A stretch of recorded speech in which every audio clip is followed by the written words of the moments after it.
नमस्कार दोस्तों, MS campus में आपका स्वागत है। आज की इस वीडियो में हम डिस्कस करेंगे दैनिक जीवन में उपयोगी पदार्थ। ये टॉपिक जो है ये chemistry in everyday life series का ही एक हिस्सा है। इसका मतलब जो हमारा चैप्टर चल रहा है दैनिक जीवन में रसायन, उस चैप्टर का ही ये एक काफ़ी बड़ा टॉपिक है जिसका नाम है दैनिक जीवन में उपयोगी पदार्थ। इसका मतलब हमारा जो डेली रूटीन है उसमें हम कौन कौन से रासायनिक पदार्थों का उपयोग करते हैं और उनकी क्या क्या उपयोगिता है, क्या क्या उनकी विशेषताएं हैं, उन सबको इस वीडियो के अंदर हम डिस्कस करेंगे जिससे कि उनको आसानी से समझा जा सके। ये टॉपिक जो है ये जितना ज़्यादा ज़रूरी आपकी बोर्ड क्लासेस के लिए है उतना ही ज़्यादा ज़रूरी ये कंपटीशन क्लासेस के लिए भी है। इसका मतलब प्रतियोगी परीक्षाएं जितनी भी होती हैं उनमें इस टॉपिक से बहुत सारे क्वेश्चंस पूछे जाते हैं, बहुत सारे क्वेश्चंस का नया नया तरीका बना करके पूछा जाता है। तो आप इस वीडियो को पूरा जरूर देखिएगा जिससे कि आप अगर बोर्ड क्लासेस की तैयारी कर रहे हैं तो भी आपके लिए फायदेमंद होगा और अगर कंपटीशन क्लासेस की तैयारी कर रहे हैं तब भी फायदेमंद होगा। ठीक है, अब इसमें हम स्टार्ट करते हैं। देखिए कौन कौन से टॉपिक जो हैं वो दैनिक जीवन में उपयोगी पदार्थ में बेसिकली आते हैं। तो उनमें सबसे पहला जो टॉपिक आता है वो आता है कास्टिक सोडा। ठीक है, अब कास्टिक सोडा जो है ये नाम सुना सुना सा लगता है, डेली रूटीन में काम आता है, लेकिन एक्चुअल में ये क्या है, रासायनिक रूप से क्या है, उन सब चीजों को समझने की कोशिश करते हैं। देखिए कास्टिक सोडा जो होता है इसका सूत्र होता है NaOH। ठीक है, तो रासायनिक सूत्र जो है कास्टिक सोडा का वो होता है NaOH और इसका रासायनिक नाम जो है वो होता है सोडियम हाइड्रोक्साइड। Sodium hydroxide. ठीक है, तो ये पहला क्वेश्चन तो यहीं से बन सकता है कि भाई सोडियम हाइड्रोक्साइड का सामान्य नाम क्या है, तो कास्टिक सोडा। कास्टिक सोडा का रासायनिक नाम क्या है, तो सोडियम हाइड्रोक्साइड, और इसका जो सूत्र है वो है NaOH। अब आती है कि इसका निर्माण कैसे होता है, तो इसका निर्माण होता है नमक के जलीय विलयन। अभी बताता हूं इसको ये क्या है। नमक के जलीय विलयन के विद्युत अपघटन द्वारा। अगर औद्योगिक स्तर पर इसका हमको निर्माण करना है काफी ज्यादा मात्रा में, तो हम इसका निर्माण जो है वो नमक के जलीय विलयन के विद्युत अपघटन से करेंगे। अब ये नमक का जलीय विलयन क्या है, तो देखिए नमक लेंगे और इस नमक में हम मिला देंगे पानी। ठीक है, तो ये बन गया नमक का जलीय विलयन। तो NaCl + H2O इन दोनों को मिला करके उसमें हम विद्युत धारा प्रवाहित करते हैं। जैसे ही विद्युत धारा प्रवाहित करते हैं तो रिएक्शन होती है और तीन चीजों का निर्माण होता है, जिसमें पहली चीज है हमारा कास्टिक सोडा, दूसरी चीज है हाइड्रोजन और तीसरी चीज है क्लोरीन। इस अभिक्रिया से कास्टिक सोडा NaOH का निर्माण होता है, हाइड्रोजन गैस का निर्माण होता है और क्लोरीन गैस का निर्माण होता है। हाइड्रोजन गैस जो है चूंकि विद्युत अपघटन है तो ये तो इकट्ठी हो जाती है कैथोड पर जाकर, क्लोरीन गैस जो है ये इकट्ठा हो जाती है एनोड पर जाकर, और NaOH जो है वो पात्र के बॉटम में, जो पैंदा है, तला जो है पात्र का, उसमें जाकर इकट्ठा हो जाता है। तो ये इसके निर्माण की अभिक्रिया हुई कि नमक के जलीय विलयन में विद्युत धारा प्रवाहित करके हम कास्टिक सोडा, हाइड्रोजन गैस और क्लोरीन गैस, इन तीन चीजों को प्राप्त कर सकते हैं। ठीक है, तो इस तरीके से औद्योगिक स्तर पर इंडस्ट्रीज के अंदर इसको बनाया जाता है। ठीक है, अब बात करते हैं कि इसकी क्या क्या विशेषताएं हैं या किन किन विशेषताओं के लिए इसको मुख्य रूप से जो है वो जाना जाता है। ठीक है, तो अब यहां देखते हैं इसकी विशेषताएं। मुझे उम्मीद है कि ये आपको समझ में आ रहा होगा कि किस किस तरीके से क्या क्या इनकी विशेषताएं हैं। सबसे पहली विशेषता तो ये है कि ये सफेद रंग का होता है, ठोस और चिकना पदार्थ है। जब इसे आप स्पर्श करेंगे तो ठोस और चिकना पदार्थ लगेगा और व्हाइट कलर का होगा। दूसरी विशेषता इसकी ये है कि ये जल में शीघ्र विलय हो जाता है, मतलब कि आसानी से घुल जाता है। किसके अंदर? जल के अंदर। ये इसकी मुख्य विशेषताएं थी। तीसरी चीज जो हमको ध्यान रखनी है वो ये है कि ये क्षार है, और क्षार भी कैसा है? प्रबल क्षार। जब हम प्रबल क्षार के उदाहरण पढ़ रहे थे तो उसमें हमने NaOH के बारे में पढ़ा था कि NaOH जो है वो अपने आप में ही प्रबल क्षार है। इसका मतलब बहुत जल्दी रिएक्शन करता है और इसीलिए ये जल में बहुत ही जल्दी जो है वो घुल जा रहा है। तो ये इसकी विशेषताएं हुई मुख्य रूप से कि भाई सफेद रंग का है, ठोस पदार्थ है, चिकना होता है और साथ ही साथ जल में आसानी से घुल जाता है और प्रबल क्षार है। अब बात करते हैं कि उपयोग क्या है इसके। तो देखिए, उपयोग में जब भी आपसे उपयोग पूछे जाते हैं तो आप एक चीज तो मुख्य रूप से ध्यान रखिए हमेशा ही कि उपयोग में जब थ्योरेटिकल हो, मतलब कि बोर्ड एग्जाम्स की आप तैयारी कर रहे हैं और वहां पर कोई भी ऐसा पदार्थ आ गया जिसके उपयोगों के बारे में आपसे पूछा जा रहा है, तो एक उपयोग जो है वो इन सभी का कॉमन होता है और वो उपयोग है प्रयोगशाला में अभिकर्मक के रूप में। क्योंकि कोई भी पदार्थ होगा वो लेबोरेटरीज में तो काम आएगा ही। तो एक उपयोग तो ये हो गया, जैसे कि आपसे पूछा जाएगा भाई कास्टिक सोडा के 2 उपयोग लिखिए और आपको एक ही उपयोग याद है, तो दूसरे उपयोग के रूप में आप लिख सकते हैं प्रयोगशाला में अभिकर्मक के रूप में। ठीक है, तो ये ध्यान रखना, हर किसी में चल जाता है ये, मोस्टली ज्यादातर जो है उन सभी में इस उपयोग को तो हम लिख ही सकते हैं कि ये प्रयोगशाला में अभिकर्मक के रूप में उपयोग लिया जाता है। दूसरी चीज क्या है, दूसरा इसका उपयोग है कि ये साबुन बनाने में काम आता है। ठीक है, साबुन उद्योग में काम आता है। साबुन उद्योग के अलावा ये काम आता है कागज उद्योग में। ठीक है, तो साबुन उद्योग, कागज उद्योग और कांच उद्योग, इन तीनों को ही बनाने में, ये कांच नहीं सिल्क उद्योग मतलब कि कपड़ा उद्योग, इनमें इसका उपयोग जो है वो मुख्य रूप से किया जाता है। ठीक है, साबुन, कागज और कपड़ा, इन तीनों ही चीजों में जो है इसका उपयोग किया जाता रहा है।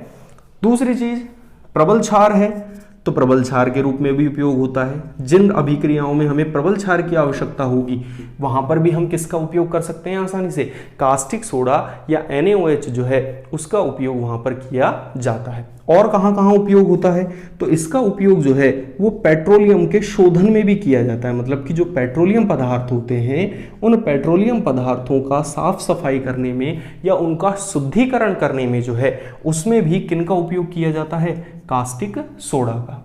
और तीसरा जो इसका उपयोग है वो है वसा एवं तेल के उत्पादन में। अब देखिए, डायरेक्ट कहीं यूज नहीं आएगा, कहीं पर ये उत्प्रेरक की तरह काम आएगा, कहीं पे कुछ मात्रा में काम आएगा। तो ये मुख्य मुख्य उपयोग हैं इसके प्रयोगशाला में अभिकर्मक के रूप में, साबुन उद्योग, कागज उद्योग और कपड़ा उद्योग में, प्रबल क्षार के रूप में, पेट्रोलियम पदार्थों के शुद्धिकरण में और वसा एवं तेल के उत्पादन में। तो इन सब चीजों के अंदर जो है वो हम कास्टिक सोडा जो है उसका उपयोग करते हैं। ठीक है, अब इसके बाद में बात आती है तो दूसरा उपयोगी पदार्थ कौन सा है, या कहें कि दैनिक जीवन में काम आने वाला दूसरा पदार्थ कौन सा है। तो दूसरे पदार्थ की जब हम चर्चा करते हैं तो दूसरा पदार्थ निकल के आता है ब्लीचिंग पाउडर। दूसरा जो ब्लीचिंग पाउडर का नाम सुना होगा आपने, है ना, इसको भी डिस्कस करेंगे इस वीडियो के अंदर। ब्लीचिंग पाउडर, ब्लीचिंग पाउडर का मतलब हो गया विरंजक चूर्ण। ठीक है, तो साधारण नाम जो है वो है ब्लीचिंग पाउडर या विरंजक चूर्ण। इसका सूत्र की अगर हम बात करें तो सूत्र जो होता है ब्लीचिंग पाउडर या विरंजक चूर्ण का वो होता है CaOCl2। ठीक है, और रासायनिक नाम की अगर हम इसकी बात करें कि इसका रासायनिक नाम क्या होता है, तो इसका रासायनिक नाम होता है कैल्शियम ऑक्सीक्लोराइड।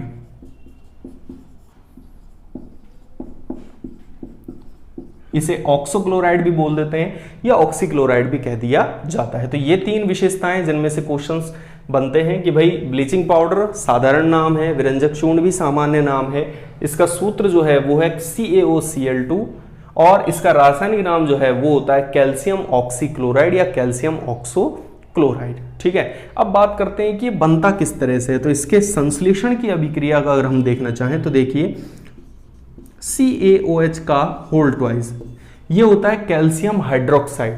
इस कैल्शियम हाइड्रोक्साइड में क्लोरीन गैस को प्रवाहित किया जाता है। ठीक है, कैल्शियम हाइड्रोक्साइड लेंगे, इस कैल्शियम हाइड्रोक्साइड में हम कौन सी गैस को प्रवाहित करेंगे, क्लोरीन गैस को, और ये दोनों एक दूसरे से रिएक्शन करके बना देते हैं विरंजक चूर्ण।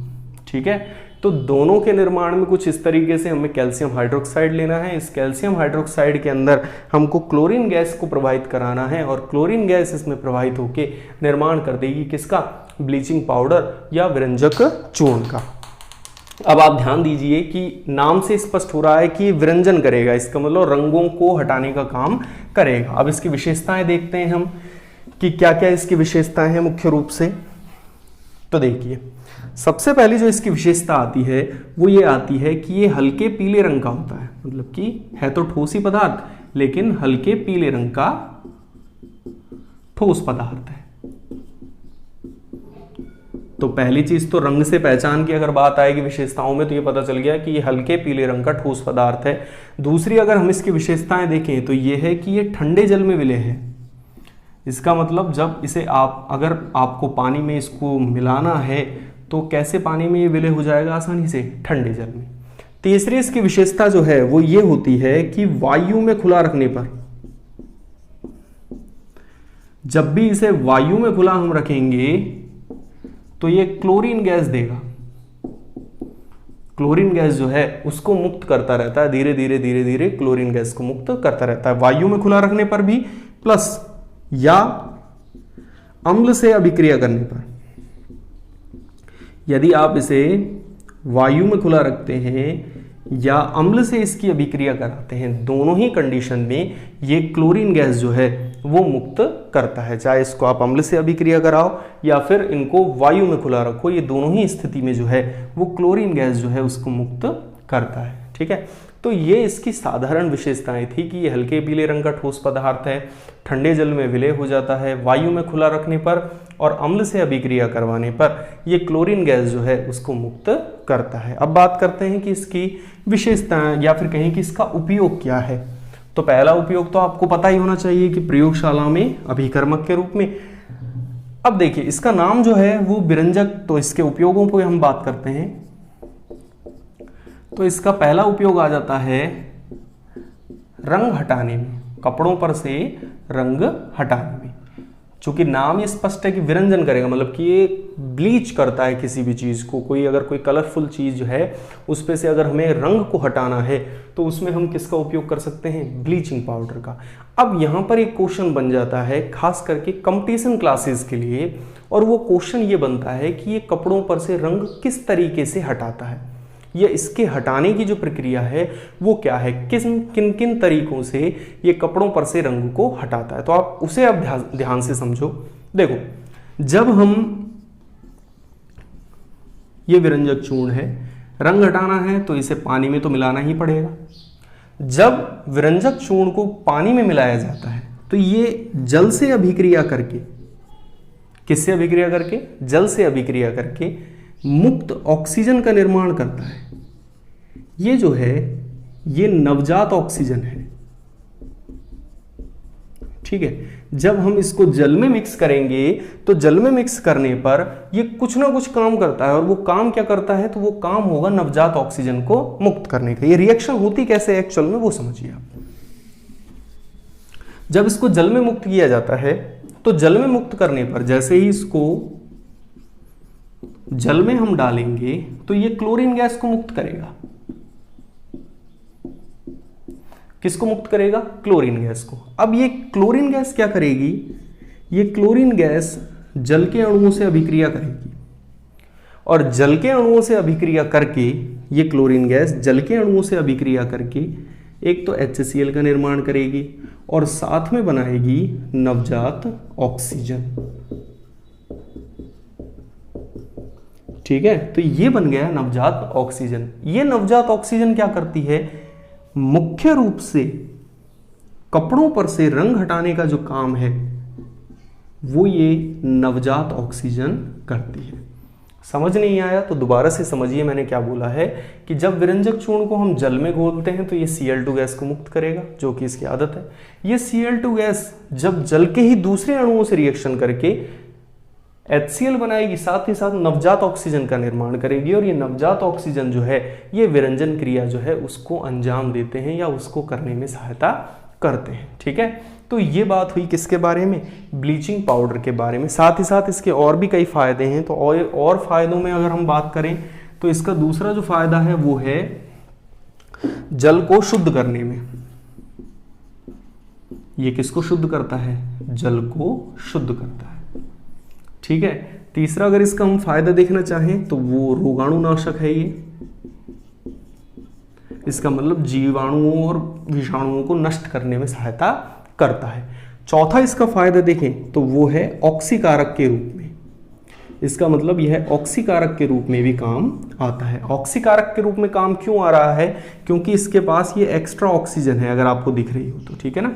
तो ये इस ऑक्सीजन को दान में दे देता है, या जिसको आवश्यकता होती है उसको ये इस ऑक्सीजन को आसानी से त्याग देता है। तो ये सारी की सारी विशेषताएं थी किसके बारे में?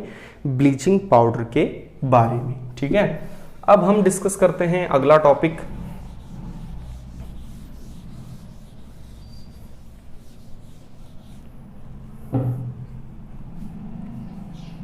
कट कर।